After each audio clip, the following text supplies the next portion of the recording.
Bismillahirrahmanirrahim. Al-Fatihah. A'udzu billahi minasyaitonir rajim. Bismillahirrahmanirrahim. Alhamdulillahirabbil alamin. Ar-Rahmanir Rahim. Maliki yaumiddin. Iyyaka na'budu wa iyyaka nasta'in. Ihdinas siratal mustaqim. صراط الذين أنعمت عليهم غير المغضوب عليهم ولا الضالين آمين. الحمد لله رب العالمين، والصلاة والسلام على أشرف الأنبياء والمرسلين سيدنا ومولانا محمد وعلى آله وصحبه أجمعين. سبحانك لا علم لنا إلا ما علمتنا إنك أنت العليم الحكيم. رب اشرح لي صدري ويسر لي أمري واحلل عقدة من لساني يفقه قولي. أما بعد، السلام عليكم ورحمة الله وبركاته. Alhamdulillah, dimuliakan sahibul fadilah dan pengurusi surau, ahli jawatan kuasa surau, para jamaah, tuan-tuan, hadirin hadirat yang dirahmati oleh Allah Subhanahu wa taala. Alhamdulillah, pertama-tama dan selamanya marilah sama-sama kita meningkatkan ketakwaan kepada Allah Subhanahu wa taala lagi dan lagi, dan sama-sama kita bersyukur kepada Allah Subhanahu wa taala atas segala nikmat kurniaan Allah. Allah taala masih lagi memberikan kesempatan kepada kita untuk sama-sama kita meningkatkan iman dan takwa kita kepada Allah dengan berbekalkan takwa dan juga amalan yang sempurna sebelum kita kembali bertemu dengan Allah Subhanahu wa taala. Dan alhamdulillah, kita juga telah selesai sembahyang maghrib berjamaah dan kita menunggu sembahyang isya. Tetapi tunggunya kita ni, kita duduk di dalam rumah Allah dengan niat untuk duduk di dalam majlis ilmu. Kata Nabi sallallahu alaihi wasallam, barang siapa yang selesai satu sembahyang kemudian ditunggunya sembahyang yang kedua, maka sepanjang masa itu dikira ibadah. Atau kama qala alaihi salatu wasallam. Bermakna orang yang selesai sembahyang maghrib kemudian dia tunggu isya, dia tak balik, dia tak balik 40 minit ya. Jadi dia tunggu isya, maka tunggu dia tu Allah Subhanahu wa taala kira sebagai dia seolah-olah sedang sembahyang beribadat dengan Allah. Kemudian dilipat gandakan lagi pula dengan kita duduk dalam majlis ilmu yang disebut oleh Nabi sebagai taman daripada taman-taman syurga. Kalau kita keluar daripada rumah kita tadi dengan niat malam ni ada pengajian, dalam grup WhatsApp dia beritahu kata malam ni ada kuliah misalnya, kita pun tengok-tengok, jadi nak duduk dalam pengajian. Maka orang yang keluar daripada rumah dia, kata Nabi, man kharaja fi talabil ilmi, siapa yang keluar daripada rumah dia untuk menuntut ilmu, fahuwa fi sabilillah, maka dia akan mendapat ganjaran umpama berada di jalan Allah hatta yarji'a, sehinggalah dia kembali kepada Allah. Jadi mudah-mudahan sepanjang masa kita berada di dalam rumah ini, rumah Allah ini, Allah Ta'ala berikan kepada kita pahala, dan juga Allah Ta'ala istiqamahkan kita di kalangan orang-orang yang sentiasa mencari ilmu-ilmu agama Allah untuk kita mendekatkan diri dengan Allah Subhanahu Wa Ta'ala. Baik tuan-tuan dan puan yang dirahmati oleh Allah, InsyaAllah pada malam ini seperti biasa kita sambung balik pengajian menggunakan kitab Al-Arba'in An-Nawawiyah, kitab yang membicarakan tentang hadis 40. Arba'in maksudnya 40. Ada perkataan Arba'in 40. An-Nawawiyah ialah nisbah kepada Imam Al-Imam Nawawi rahimahullah ta'ala, Abu Zakaria Yahya bin Sharaf An-Nawawi rahimahullah, yang wafatnya pada tahun 676 Hijrah. Kalau tuan-tuan ingat lagi, kita baca hadis yang terakhir, yaitu hadis daripada Umar radhiyallahu anhu. Hadis yang panjang yang kita tak ada habis hari itu. Kalau tuan-tuan masih ingat, kita ada cerita pada hari itu. Dalam hadis itu menceritakan satu ketika Umar tengah duduk dengan Nabi SAW dalam satu majlis, kan. Tiba-tiba datang satu pemuda yang mana bersih pakaiannya. Ini hadis yang kedua daripada kitab ni. Bersih pakaiannya, putih bersih, putih seolah rambut pula hitam melip, kan, berkilat hitam. Jadi kata sahabat, kami tengok dia ni bukan orang kampung kami. Dan dia pula nak kata orang kampung pun siapa pun tak kenal. Di kalangan yang semua duduk dalam majlis Nabi, siapa pun tak kenal. Jadi ni orang mana ni? Ni bukan orang Umar. Wala yura alaihi atharu safar.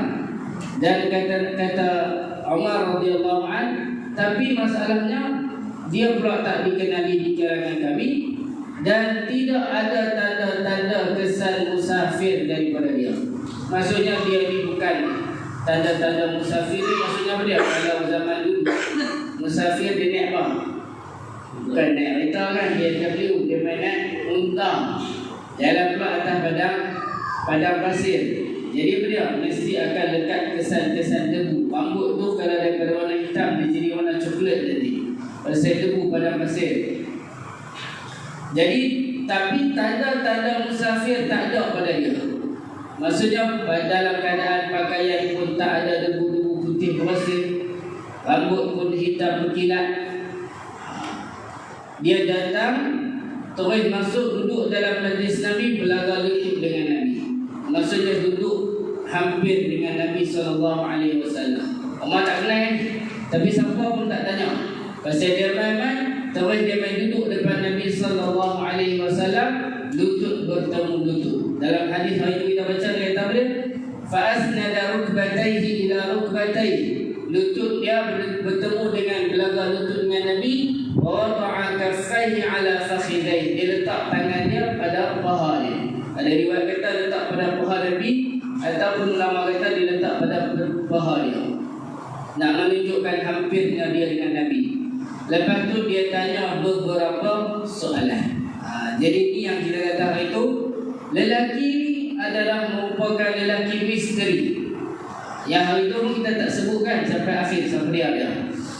Jadi malam ni insyaAllah kita akan habiskan hadis ni. Jadi dia datang dan dia tanya beberapa soalan pada Nabi. Okeylah, tak ada masalah nak bertanya lah. Jadi masalah yang timbul tu dia bukan masalah pada soalan tu, tapi dia tanya, lepas Nabi SAW jawab, dia pula membenarkan jawapan Nabi. Itu jadi pelik. Ibarat kita kan, kita duduk jadi tiba-tiba ada satu orang lain, dia kata, Ustaz, saya nak tanya satu soalan. Dia tanya-tanya, kita boleh jawab lah. Lepas tu dia kata, Tuan betul, kita agak jenak. Orang main pun kita, tiba-tiba dia main, bang, saya nak tanya satu boleh. Ni jalan nak pergi ke Georgetown, nak pergi ke nak pergi ke masjid kami taklif baru nak. Kita pun beritahulah kurang belah sini lagi sampai traffic light ambil belah kiri straight betul masuk kiri lagi terus dan buat kan. Lepas tu nanti belok sana belok kiri kanan kiri nanti sampai sana. Lepas tu dia kata kita abang tu. Kan orang kini kata aku satu penampang ni kan. Hang mai bertanya aku ni tiba-tiba hang dah kata apa dia? Hang tu kan. Hang nak bertanya kan hang nak ni kan. Dia tanya macam tu. Jadi orang lelaki ni ar-rajul ini dia datang jumpa dengan Nabi sallallahu alaihi wasallam, dia tanya soalan apa dia pertama? Dia kata apa dia? Dia kata ya Muhammad wa qala ya Muhammad akhbirni 'anil Islam. Apa itu Islam? Dia tanya kan. Lepas tu Nabi SAW menjawablah, Islam apa dia? Islam adalah anta syahada an la ilaha illallah, mengucap dua kalimah syahadah anna Muhammad Rasulullah, saksi bahwasanya tiada Tuhan melainkan Allah, Muhammad Rasulullah Allah, wa tuqimas salat, mendirikan sembahyang, wa tu'tiyaz zakah, mengeluarkan zakat, wa tasuma Ramadan, berpuasa, wa tahujjal bait, dan menunaikan haji, in istata'ta ilaihi sabila, kalau kamu berkemampuan. Bila Nabi dah jawab tu, dia kata dia qala sadaqta, kamu benar. Kan Nabi relax lah, sahabat dia relax lah. Apa saya boleh kata sadaqta, kamu benar, tak apalah. Pasal dia ni tetamu dia jumpa Nabi, mereka tak halang, mereka diam saja. Lepas tu dia tanya soalan nombor 2. Ni Umar dah, bukan kita saja pelik. Umar kata apa dia? Fa'ajibna lahu yas'aluhu wa yusaddiqu. Kami heran dengan dia ni. Apa dia? Dia yang tanya dan dia pula membenarkannya. Okeylah, tak apa. Kemudian dia tanya soalan kedua, ar-rajul tadi, fa akhbirni 'anil iman. Wahai Muhammad, soalan nombor 2, apa dia? Iman itu apa? Iman itu apa? Iman itu apa? Maka Nabi SAW jawab, an tu'mina billah wa malaikatihi wa kutubihi wa rusulihi wal yaumil akhir wa tu'mina bil qadari khairihi wa syarrihi. Kamu beriman dengan Allah, percaya pada Allah, beriman pada malaikatnya, kitab-kitabnya, rasulnya, hari akhirat, dan beriman dengan qada dan qadar baik dan buruk daripada Allah. Itu 6 rukun iman. Yang soalan pertama tadi 5 rukun Islam. Itu yang asas kita kan. Lepas tu qala sadaqta, dia kata kamu benar. Dia jawab macam tu juga. Okay, tak apalah. Soalan nombor 3 dia tanya apa dia? Fa akhbirni 'anil ihsan. Kalau tuan-tuan perasan ingat lagi, dalam qada dan qadar ni saya ada cerita tentang satu gambaran hari itu kan. Kita ada cerita macam mana kita nak faham tentang qada dan qadar ni. Iaitu apa dia? Mempercayai bahawasanya segala sesuatu sama ada baik ataupun buruk. Bukan baik saja. Ada orang kata baik itu daripada Allah, buruk itu daripada saya. Kan? Sebenarnya hakikatnya ataupun yang betulnya ialah baik dan buruk kedua-duanya daripada Allah. Tapi kadang-kadang kita dah dengar kan dalam kuliah ustaz kata yang baik daripada Allah, yang buruk itu salah silap saya. Macam mana? Kata dua-dua daripada Allah kan? Betul. Cumanya dari segi adab. Dari segi kita, adab ni adalah menisbahkan perkara yang tak baik ni adalah berlaku atas kelemahan kita. Sebab tu ada setengah orang ustaz dia kata dia baik dan buruk daripada Allah, tetapi kerana kelemahan saya berlakulah kekurangan-kekurangan. Jadi nak menunjukkan apa? I'tiqad kita ahli sunnah wal jamaah ialah baik dan buruk, khairuhu wa syarruhu, kedua-duanya min Allah Ta'ala. Apa-apa musibah ke ataupun apa-apa kelebihan yang datang, semua daripada Allah. Kita ditimpa musibah pun daripada Allah, kita dapat nikmat pun daripada Allah. Jadi itu kita punya i'tiqad kita. Dan untuk membuktikan adanya qada dan qadar ini, kita boleh tengok dalam kehidupan seharian kita. Apa dia? Dalam kehidupan kita tidak akan lari daripada 4 perkara. Apa dia 4 perkara tu? Ada kalanya perkara yang kita nak dia berlaku. Ada kalanya perkara yang kita nak dia tak berlaku. Ada kalanya perkara yang kita tak nak dia berlaku. Ada kalanya perkara kita tak nak dia tak berlaku. Contohlah kita pergi mengaitkan, salah kan? Kita pergi mancing ikan. Kita pergi itu dengan harapan ataupun dengan niat apa dia? Aku nak ikan. Ada kalanya Tuhan bagi kat kita. Kita dapat ikan. Kita nak dan kita dapat. Ada kalanya kita mancing ikan, kita mancing sampai 3 jam. Kalau Allah kata apa dia? Tak dapat, maka ambulah umpan sedap macam mana pun, cara macam mana pun, tak akan dapat. Ada kalanya kita mancing, benda tu kita tak nak, tapi dapat. Kita tak mau ikan betai contohnya, tapi asyik tu boleh kena dia juga. Dia ada 3-4 kali duk makan. Kita dah kata aku tak mau, aku nak ikan lain dia lah. Kan? Dia aja duk makan. Kita tak mau, tapi dah dapat. Dan ada kalanya kita tak nak dan tak dapat. Kita tak nak gagal dan benda tu tak jadi. Jadi perkara ni berlaku dalam kehidupan kita menunjukkan apa dia? Segala sesuatu yang berlaku ni bukan dengan iradah kita, bukan dengan kehendak kita. Semua telah ditakdirkan. Sejak bila? Sebelum kita lahir ni, dalam hadis nanti akan datang, apa dia? Nabi SAW kata 500 tahun sebelum lagi dunia diciptakan, Allah dah tulis dah. Kita lahir bila, kita mati bila, rezeki kita banyak mana, kan? Ajal kita, semua ini telah dituliskan oleh Allah. Dan kita akan berjalan mengikut qada dan qadar Allah, tidak akan berganjak sesikit. Sebab itu ada orang kata, ada hadis kan, Nabi SAW kata sedekah memanjangkan usia. Bisa dengar ada hadis itu? Sedekah memanjangkan umur. Jadi ada orang kata, oh kalau kita faham lafzi dia, makna dia apa dia? Senang lepas ni kalau tak mau mati cepat, dia banyak sedekah kan. Hang ni dah umur 89 tak niat aku suka bersedekah. Hang pun kalau nak panjang umur sedekah. Tu kalau faham lafzi kan. Jadi setiap orang bersedekah ni panjang umur dia tak boleh mati. Jadi macam mana dengan takdir Tuhan yang menetapkan umur ni? Kalau Allah dah tetap sekian-sekian, dia tetapkan mati kan. Jadi sebenarnya hadis itu nak menunjukkan bukan makna lafzinya ialah umur kita tu katalah Allah dah takdir dia. Hang ni mati umur 75. Lepas tu dengan sebab dia sedekah jadi dia, Tuhan tukar. Oh tak jadi 75 aku tukar pasal hang suka sedekah hanya pasal aku jadi 85. Lepas tu masuk dekat 80 tu dia lagi bersedekah. Oi, hang dahsyat ni. Aku tukar pergi 95. Sampai bila aku nanti kan? Tak mati-mati lah dia.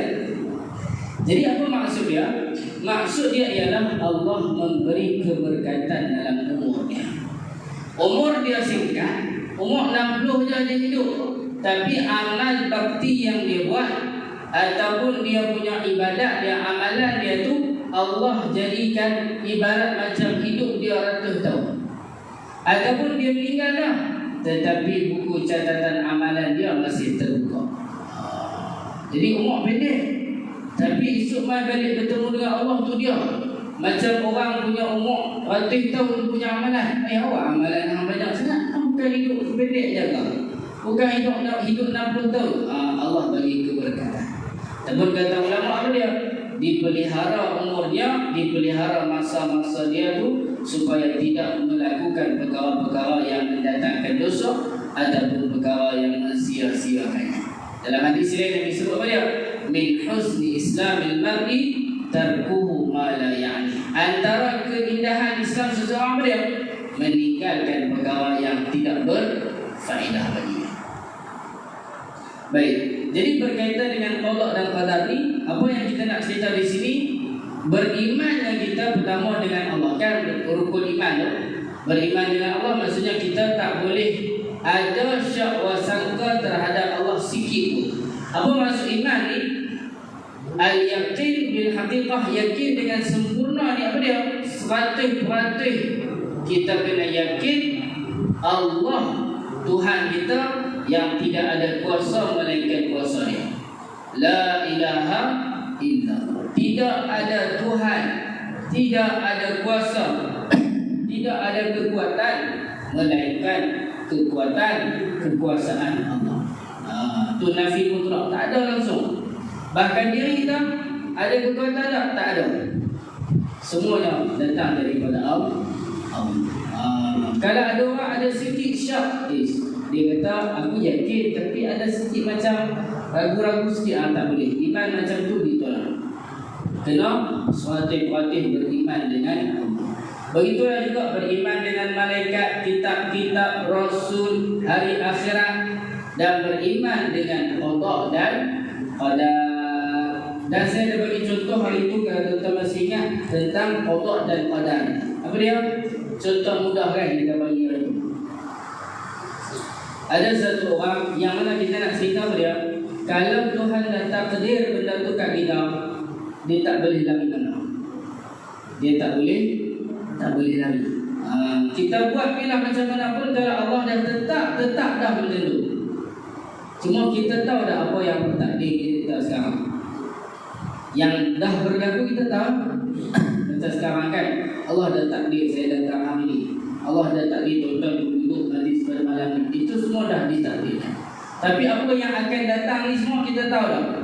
Kita tak tahu, tapi kita kena yakin apa yang akan berlaku sehari nanti, lepas isyak nanti apa akan berlaku, sehari malam apa akan berlaku, esok lusa semua itu telah ditakdirkan oleh Allah. Dan ibarat juga contohnya, ada satu orang raja, dia panggil satu orang rakyatnya, dia panggil satu orang menteri ya, dalam istana tu. Jadi ada ramai dia panggil seorang. Dia kata macam ni, dia kata sekarang ni dia pun ambil satu dah kertas, dia tulis dulu, dia ambil pen, dia tulis beberapa perkataan dekat atas tu, tapi dia tak tunjuk lah. Dia tulis, dia lipat. Dan dia lipat, dia bagi dekat menteri dia tu. Okay, dia kata sekarang ni jangan buka letak ni, simpan dalam buket. Jangan buka sampai aku beritahu buka, baru hang buka. Okey, tuan aku kata.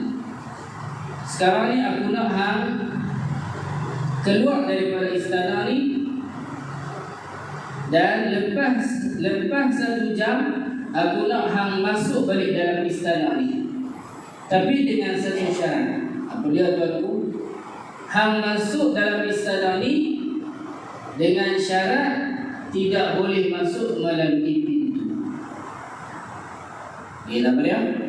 Tak boleh masuk melalui pintu. Jadi dia tutup semua pintu. Dia tak, okey sekarang dia keluar. Bawa kertas tu pun dalam buket, jangan buka. Dia tak okey, dia keluar. Dia keluar, dia pusing istana tu. Dekat nazar akhirnya dia masuk. Agak-agak dia masuk belah mana?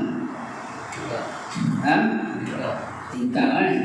Kan tingkap dalam dulu dia buka dulu kan? Jadi dia kata, tuan kata tak boleh masuk pintu.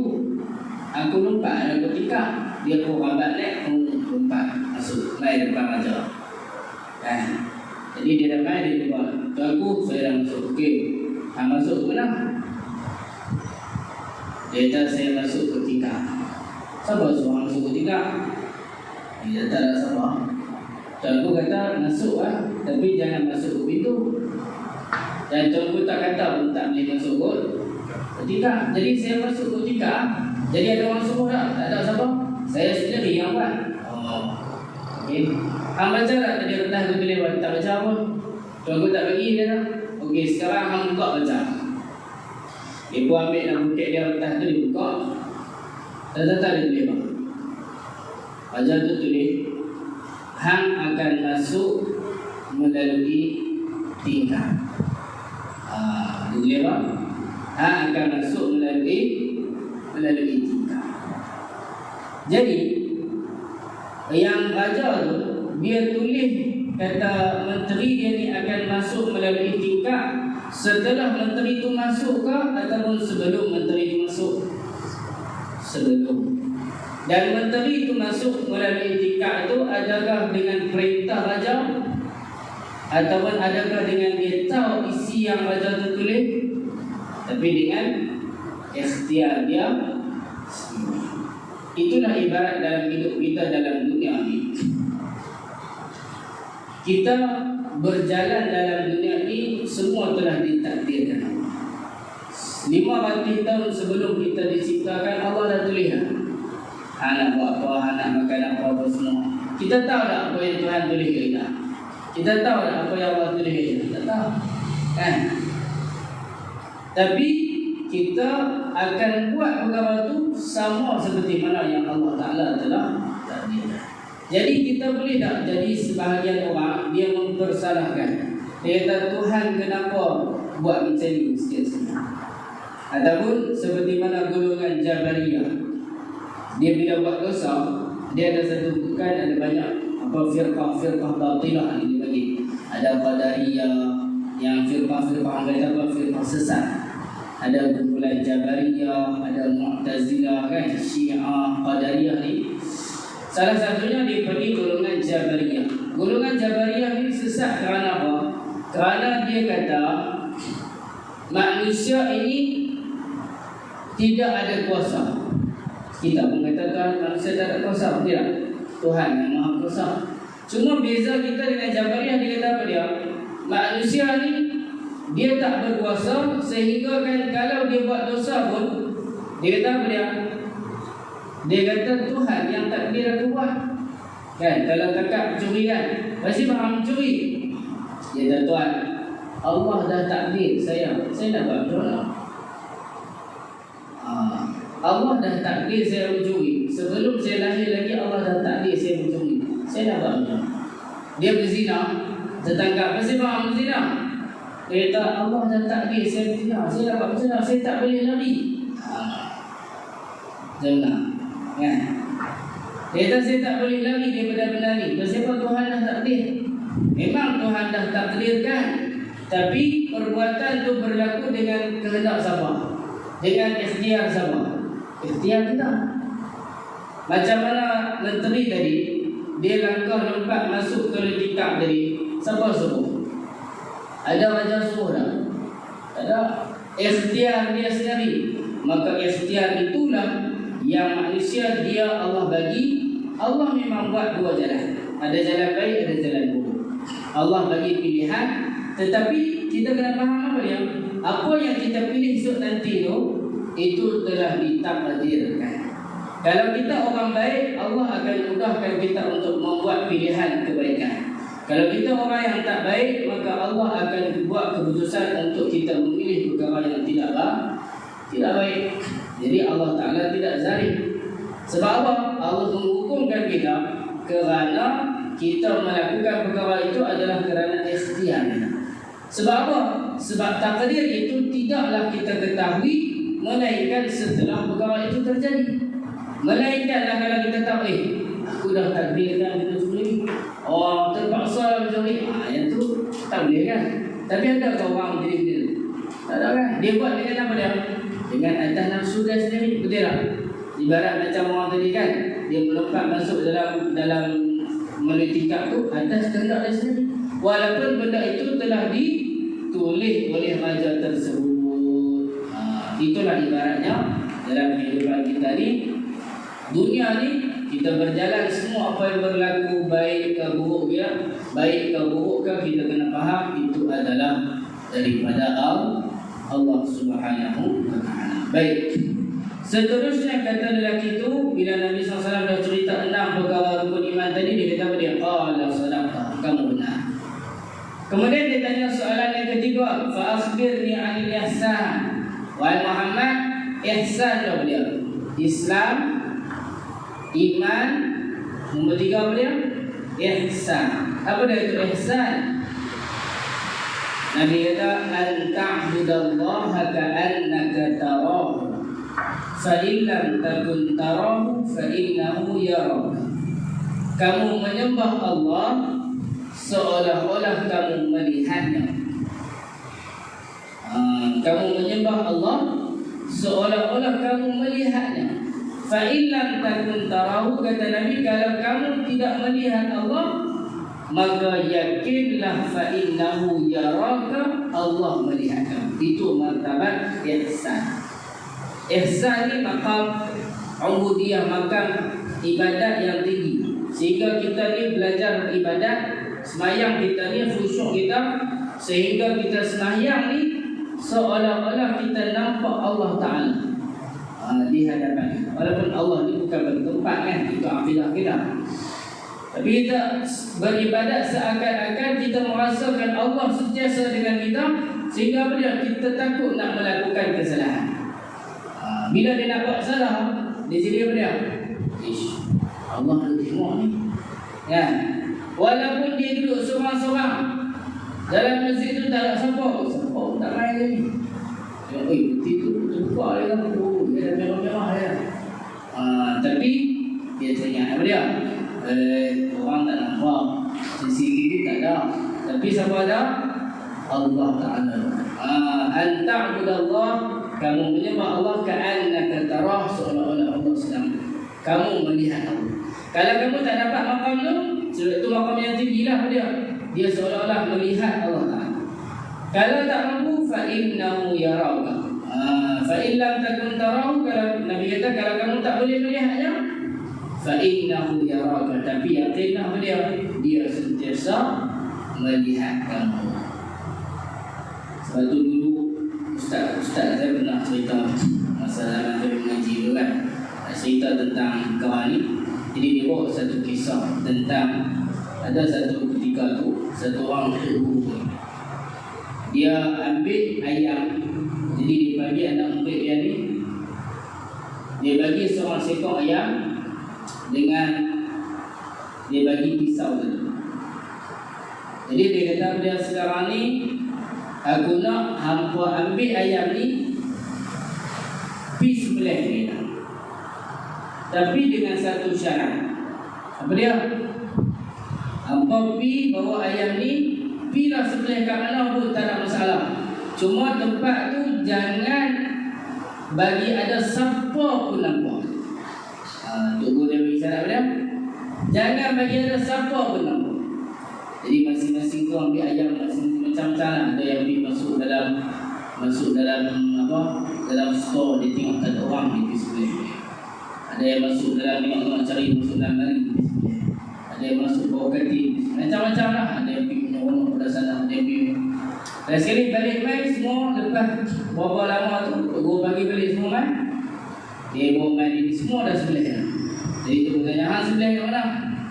Dia kata, aku sebelah dekat sekian-sekian. Ini sekian-sekian siapa pun tak nampak. Hang sekian kat mana? Dia kata, aku sebelah kat belakang dalam hutan dalam siapa pun tak nampak. Tapi main satu budak tu, dia bawa ayam tu hidup. Guru bertanya, kereta ni apa hang ni? Kan? Hang tak sebelah-sebelah ke? Dia kata, Tok Guru, dia kata, saya bawa ayam ni, saya masuk dalam bilik, saya kunci pintu, saya nak sebelah, saya pergi, saya tengok ada yang sedang memerhatikan saya. Jadi saya tak jadi, saya keluar. Saya pergi lah naik atas pokok pun, ada yang memerhatikan saya. Dan semua tempat saya pergi, ada yang sedang melihat saya. Siapa dia? Itulah Allah Ta'ala. Jadi saya tak boleh nak sebelah. Sebab apa? Ada orang yang sedang melihat, ada yang sedang memerhatikan. Jadi bila kita ada perasaan macam tu tuan-tuan, maka kalau orang Islam dan semua ada perasaan macam tu, bukan dia takut nak buat kesalahan. Allah Ta'ala dia tengok ni kan. Ni saya tak nampak kan. Dia naik motor perang, dia bagi signal orang patah. Ada orang promo dia pula kan. Tak nampak kan. Selamat lah dia kan. Tapi selamat tak nanti? Tak selamat kan. Esok nanti menjawab. Sebab saya ada yang sedang memerhatikan dia. Jadi bila orang ada pegawai macam ni, dia ibarat macam mana kalau pekerja kan, dia duduk dalam office tu, bos kata, okey, apa nampak ni? Boleh CCTV. Apa buat aja dia elok, aku pantau ke situ. Agak-agak orang tu berani nak ni, sudah kan? Dia boleh tak tengok? Walaupun kadang-kadang bos tukar dalam bilik tu pun, bila-bila sekali dia show kat skrin kan. Kadang-kadang dia pergi minum kopi kat bawah ke apa, yang bekerja mana dia tak. Tapi pasal dia nampak CCTV tu, dia berasa dia, orang nak tengok aku, betul tak? Wani lah dia, tak wani lah. Pasal apa? Pasal ada orang merhatikan. Begitulah kalau kita hari hidup kita bawa ihsan di dalam diri, maka insya-Allah kita akan selamat daripada terjatuh dalam lubang-lubang dosa insya-Allah. Baik. Jadi itu makna ihsan. Kemudian kata Nabi SAW lagi, kata Umar, dilanjutkan lagi soalan apa dia? Ar-rajul tadi tu dia tanya pula, fa akhbirni 'anis sa'ah. Muhammad, soalan nombor 4. Tadi iman, Islam, iman, ihsan. Nombor 4 apa dia? Bagi tahu kepada aku tentang hari kiamat. Maka Nabi jawab, mal mas'ulu anha bi'a'lama minas sa'il. Nabi kata, tidaklah orang yang ditanya itu lebih mengetahui daripada orang yang bertanya. Maksudnya apa dia? Aku pun tak tahu dah tu. Aku pun tak tahu, aku pun tak tahu. Maksudnya benda hari kiamat bila berlaku, Nabi pun tak tahu. Jadi Nabi jawabnya tu lah. Kemudian ar-rajul tadi dia kata dia, fa akhbirni an amaratiha. Amaratiha. Baik, kalau yang itu tak tahu hari kiamat bila tak tahu, okey, sekarang hang beritahu aku apakah tanda-tanda kiamat. Maka Nabi SAW jawab, antalidal amatu rabbataha, bahawa seorang hamba itu akan melahirkan tuannya. Wa antara al-hufata al-'urata al-'alata ri'a asya'i yatatawaluna fil bunyan. Dan kamu akan melihat pengembala-pengembala kambing yang berkaki ayam, tidak berpakaian dan miskin, berlumba-lumba dalam membina bangunan tinggi. Dua lah Nabi jawab di sini, dua tanda. Apa dia? Yang pertama, antalidal amatu rabbataha. Satu orang hamba melahirkan tuannya. Jadi ulama syarahkan apa maksud melahirkan tuan itu. Ada beberapa pandangan. Yang pertama, apabila zaman dulu ada hamba kan, bila hamba ni dia melahirkan anak, tuan dia, maka anak tadi tu dia tak akan jadi hamba. Status dia akan berubah menjadi tuan. Jadi apa dia? Seolah-olah nanti apa dia? Dia lahirkan bayi itu nanti membesar akan jadi tuan pula kepada dia.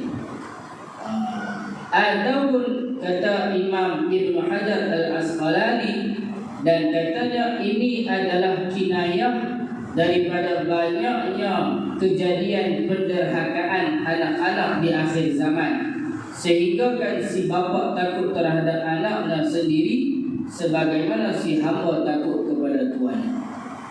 Kata Ibn Hajar, ini pandangan yang paling kuat. Apa dia? Nabi sebut ni bukan hamba yang zahir tu, hamba yang melahirkan anak yang macam tu. Ada satu pandangan yang kata macam tu juga.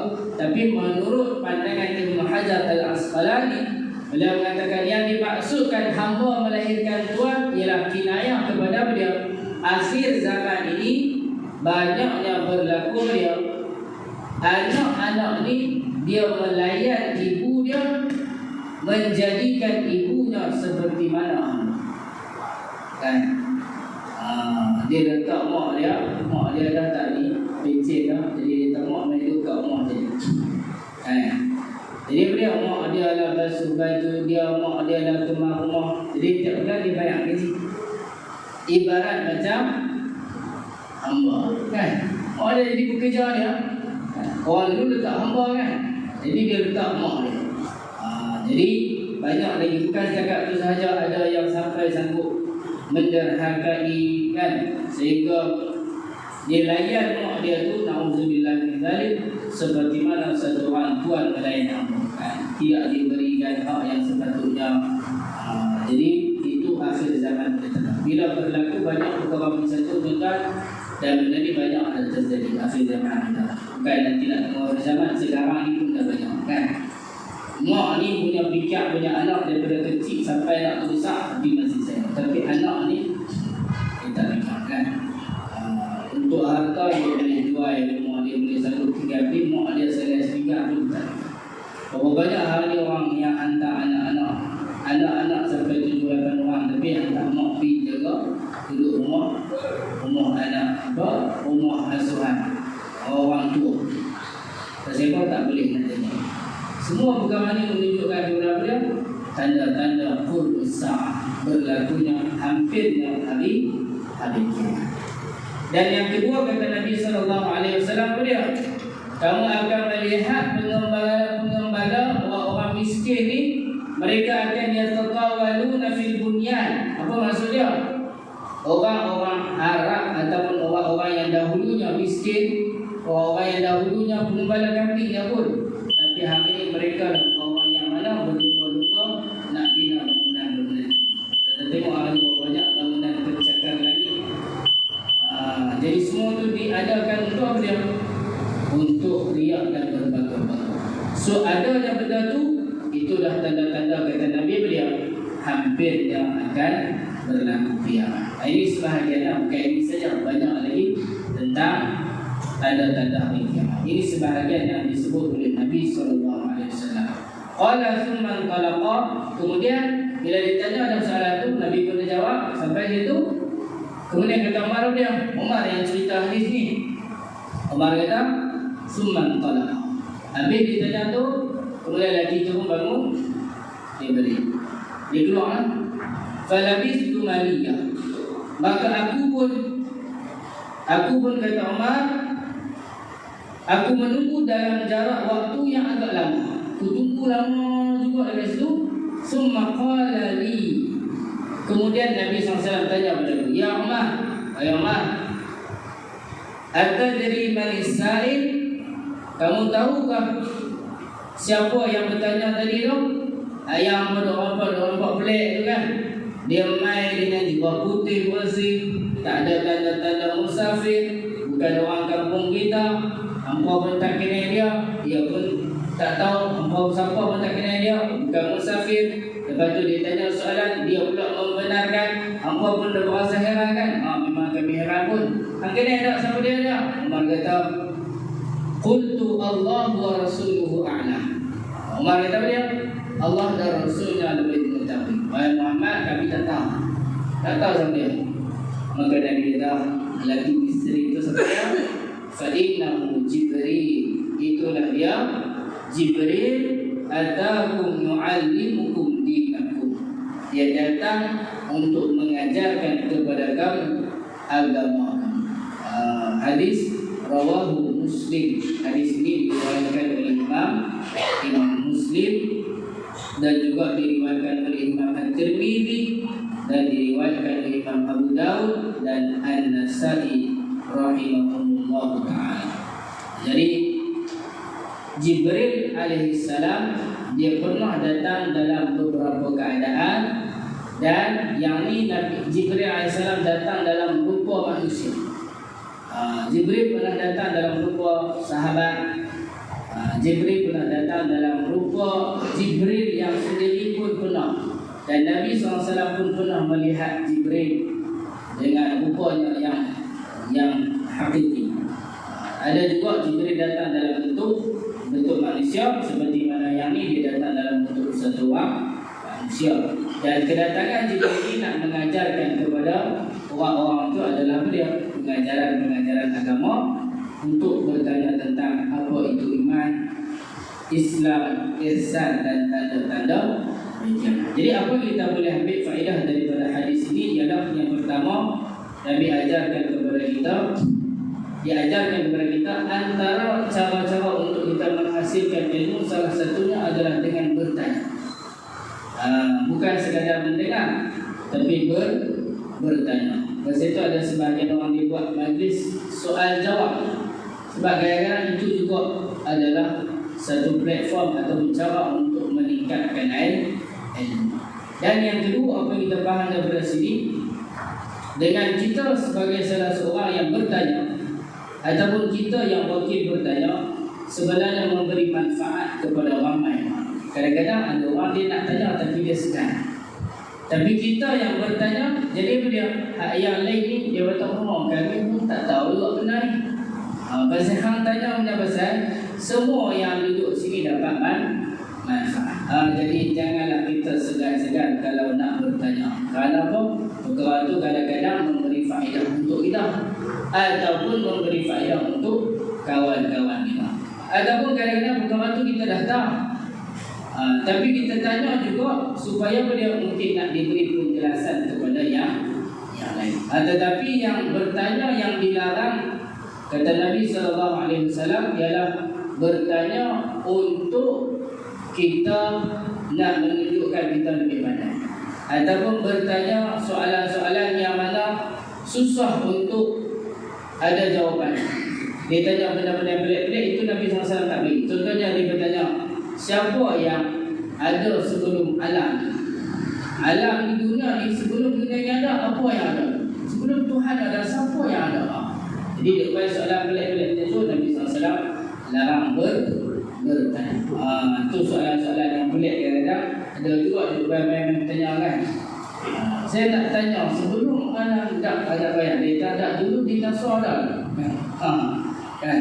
Dinosaur ada ke dinosaur tak ada pun. Tak ada kaitan dan manfaat pun kalau anda dapat pengetahuan tentang perkara tersebut. Jadi bertanyalah perkara-perkara yang boleh meningkatkan ilmu kita, kefahaman kita, ataupun boleh memberi manfaat kepada pengetahuan dan manfaat untuk kawan-kawan kita. Dan daripada hadis ini juga kita dapat belajar tentang apa itu iman, ihsan, Islam yang sempurna. Dan mudah-mudahan kita menjadi orang yang Islam yang sempurna, iman yang sempurna, dan kita bawa ihsan dalam diri kita, sehingga kita menjadi orang yang mana dalam hati kita sentiasa ada perasaan Allah bersama-sama dengan. Maka insya-Allah kita akan jadi orang yang terselamat daripada melakukan sebarang dosa, kerana kita sentiasa menghadirkan Allah bersama dengan kita. Wallahu ta'ala a'lam. Saya rasa setakat dahulu, insya-Allah selepas ini kita sambung hadis yang ketiga. Hadis ini pula diriwayatkan oleh anak Umar Al-Khattab radhiyallahu anhu. Hadis kedua, hadis Umar kan. Kalau itu kita cerita tentang Umar sikit kan. Hadis nombor 3 nanti akan main insya-Allah tentang Abdullah bin Umar bin Khattab, anak Umar. Wallahu a'lam. Nabi kepada Allah yang begitu sangat silap saya dan kepada Allah. Mohon maaf pada tuan-tuan, kita tutup majlis kita dengan tasbih kafarah. Subhanallah wa bihamdihi, subhanallahumma wa bihamdihi, asyhadu an la ilaha illa anta, astaghfiruka wa atubu ilaik. Subhana rabbika rabbil izzati amma yasifun, salamun 'alal mursalin, walhamdulillahi rabbil alamin. Assalamualaikum warahmatullahi wabarakatuh.